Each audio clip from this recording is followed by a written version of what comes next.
We live in a world that rewards loud confidence. The kind that talks first, talks most, and takes up space, even when it doesn't have anything meaningful to say. But here's what no one tells you. That kind of confidence might look powerful, but it's actually fragile. It needs constant applause, constant control. And eventually, the loudest thing in the room won't be their voice. It'll be the sound of them breaking. In this video, I want to show you the power of a different kind of confidence. One that's quiet, rooted, patient, magnetic. Not because it dominates the room, but because it listens. So if you've ever felt like you had to be more interesting, stick around. You'll learn a lot of valuable things today. Before we dive in, hi, I'm Veronika and welcome to my channel. I make videos to help you create yourself, not by chasing perfection, but by building real, meaningful habits that support the person you're becoming. And if you enjoy these kinds of slow, reflective, and honest conversations, you'll love my free weekly newsletter, Veronika's Weekly Vibes. It's where I share gentle mindset shifts, little life updates, and the quiet reminders that don't always make it into my videos. You can sign up for free by using the link in the description. Alright, let's begin and talk about the confidence myth. We have been taught to associate confidence with noise, with volume, with dominance, with certainty. If you seem sure, if you seem certain, other people will automatically perceive you as confident, even if you're totally wrong. And unfortunately, this is the version of confidence we see celebrated everywhere, in movies, on stages, on social media. And so we start believing that it must be the real kind. It must be something that we have to have too. You know, when it doesn't really matter what you're saying, if you're actually right, if you're actually being factual, no, all of those things don't matter. As long as other people perceive you as being an impressive person, a very confident person, the kind of confidence that walks into a room and demands to be seen. But here's the problem. That version of confidence, it's often a performance. It's loud not because it's strong, but because it's scared of being questioned. And oftentimes this kind of performative confidence doesn't really bend. It doesn't adapt to the circumstances. It can't really read the room. It doesn't listen. It needs to win every argument. It needs constant applause just to survive. And when life eventually, inevitably asks you to stretch, to soften, to learn something new, this kind of confidence doesn't really know how to do that. And we often think that this just means that the person is really powerful, like this kind of presence means power. But in reality, all it means is noise. Real confidence, the kind you can trust, the kind that actually lasts,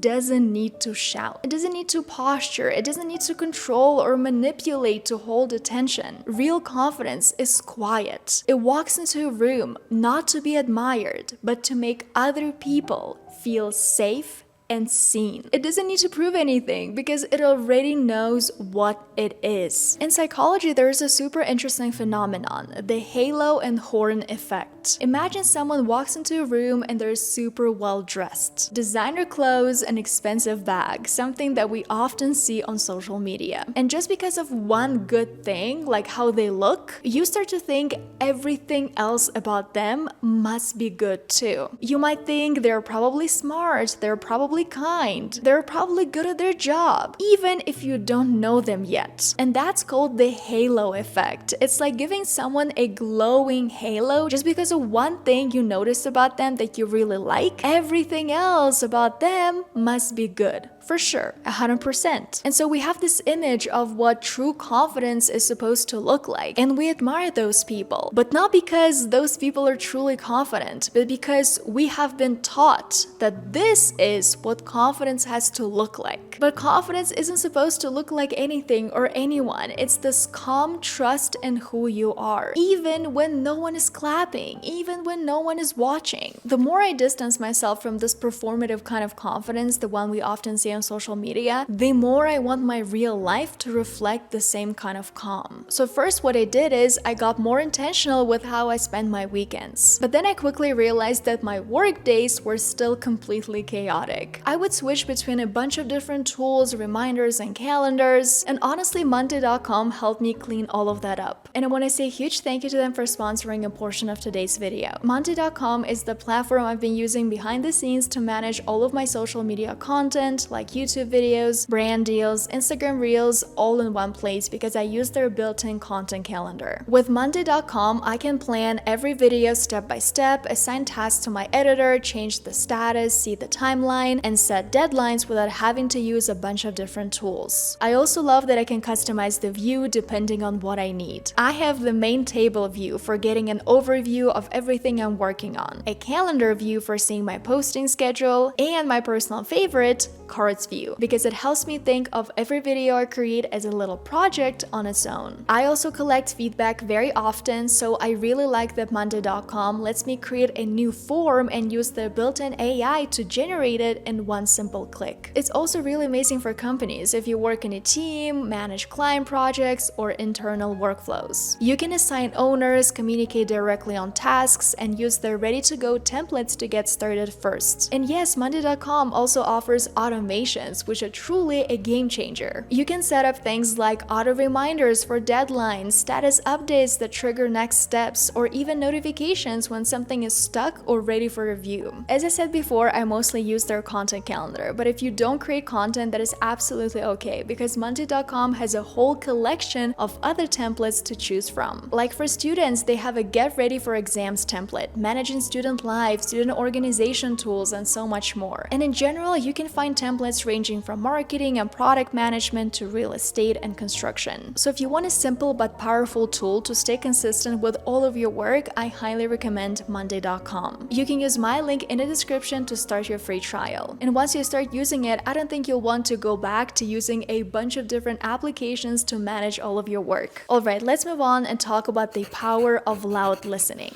When we talk about this real magnetic confidence, I think we absolutely have to talk about listening. And this concept is called loud listening because instead of focusing so much on you being a very impressive person, you focus on the people around you. And you make sure that your presence is felt by everyone you're communicating with. Loud listening isn't just about being quiet and then waiting for your turn to speak. It's not about rehearsing your answer while somebody else is still speaking. And it's not about performing attention because loud listening is all about offering that attention to other people. And I know you might be thinking, okay, I can listen to other people when they talk. Like, what's the problem here? Why is loud listening so important and why is it so magnetic and so unique? I think just because it's rare. Most people confuse listening with hearing. Hearing is surface level. It's short-term memory. You're not actually engaging with a person. You're just hearing their words. If somebody else is asking you, are you actually listening to me? In those moments, if somebody has to ask you, are you listening to me? That already means you're not listening to them. If you're fully present, if you're actually paying attention, there's no need to double check because people are going to feel that presence. There's going to feel your loud listening. And one thing that helps me personally become a better loud listener is learning how to ask better questions, learning how to be more attuned to what the person is sharing with me. In every conversation, people tend to throw out little signs and subtle cues that invite depth. And then it becomes up to you if you actually want to go deeper, if you want to ask a doorknob question or a stop sign question. So these two things are actually very interesting. Doorknob questions,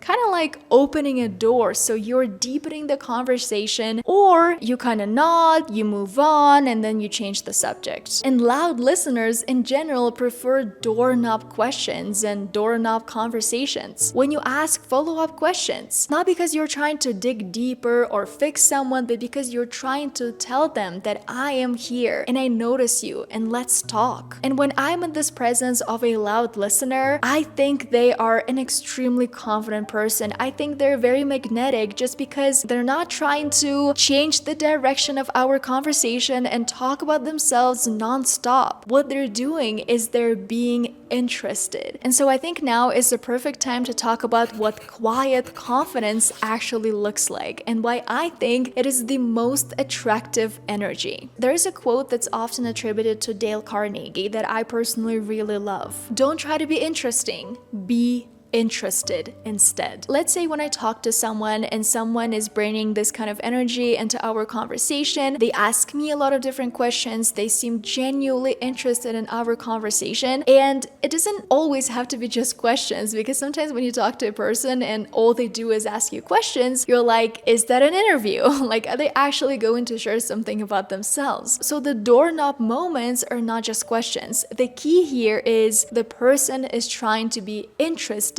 in you instead of trying to have the perfect story, the perfect insight. I understand where it's coming from because most of us were taught that this is what real confidence is. We have to impress other people all the time. We have to be loud. We have to go out there and show everyone, look at me, I'm confident. I know the answers to all of the questions. I'm going to say all the right things and I want you to think that I'm a charming person. But the truth is, if you're constantly trying to be interesting, that really pulls you away from the moment, from the present moment, from the thing you're experiencing right now. We're so focused on saying the right thing, looking like we're confident, that we forget to actually connect. But when instead you work on being interested, that's a completely different kind of energy. And for me, it's much more magnetic. It's slower, it's quieter, but it's way more powerful. Because people don't need you to be dazzling. They just need to feel safe and seen around you. Because I think you guys can really sense it. This whole idea of quiet confidence and loud listening, trying to be interested instead of interesting, is really connected to this idea, this phrase that when you interact with people, people won't really remember what you said, but they will remember how you made them feel. Right now, we live in a world full of noise, and that is why a lot of us really crave genuine connection. We want to be heard, we want to be understood. And when you become someone who really listens like that, who sees people, you don't just draw attention, you draw genuine connection. There's another quote that I recently came across that captures this idea beautifully. I went out to find a friend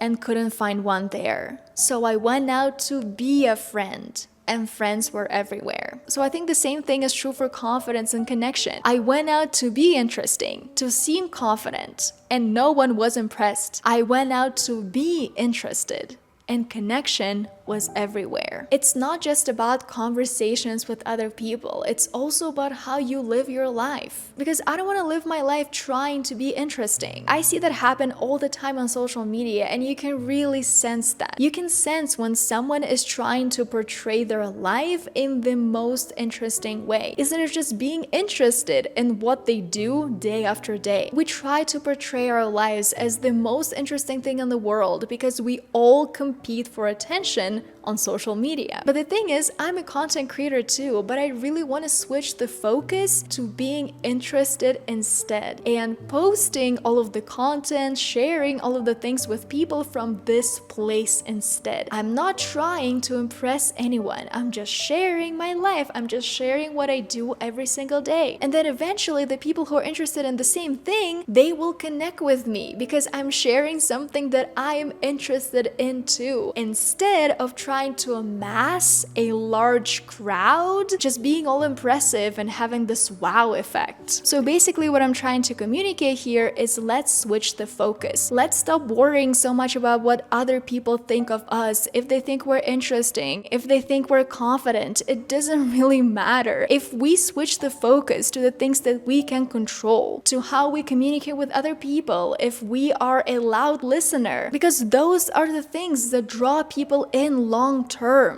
Okay, I know what you guys are thinking right now, but what if I'm too quiet? Or what if I'm naturally loud and extroverted? Does this mean that all of my confidence is fake? And the answer is quiet confidence has nothing to do with being quiet. It has nothing to do with being introverted or extroverted. It's about your energy, it's about your presence and your intention in the moment when you're doing something, when you're approaching a specific task, when you're working or communicating with someone. Because you can be a very extroverted person, very bubbly and very talkative, but still deeply grounded. That you're not trying to dominate the room, dominate the conversation all the time because you're deeply insecure. No, you can be extroverted and secure in yourself and extroverted and deeply insecure. The same thing with being introverted. If you're an introverted person, it doesn't mean that practicing quiet confidence is going to be very natural to you. Again, confidence isn't how much space you can take up. It's about what's driving you underneath it all. Are you speaking to be heard, to be impressive, or are you speaking to connect? So no, you're not too quiet. And no, having a bubbly personality doesn't mean that you can't practice quiet confidence. Because it's not about how you speak. It's about who you are when you do speak. True confidence has this quiet magnetism to it, and you can really sense it. And that thing is usually their intention, because those people, they speak with care. They speak with this calm presence because they know they don't need to prove anything to anyone. And maybe right now you're thinking, okay, Veronika, but sometimes in life, sometimes there are situations where you have to fake it, where you have to perform confidence just to impress someone else. Maybe it's to get the job, to lead the meeting, or maybe speak in a room where no one is listening. And yes, maybe, but I think those moments are more about your courage and action than your true confidence. Because you know when and why you're doing it, why you need this courage in the moment right now. Performed confidence becomes a problem when it's your default, when every single situation you face, you need to have this performance around you. You're trying to impress other people. You can't let your guard down, because what if some person is going to notice how insecure you truly are? Quiet confidence doesn't mean you never speak up, you never lead the room. It just means that when you do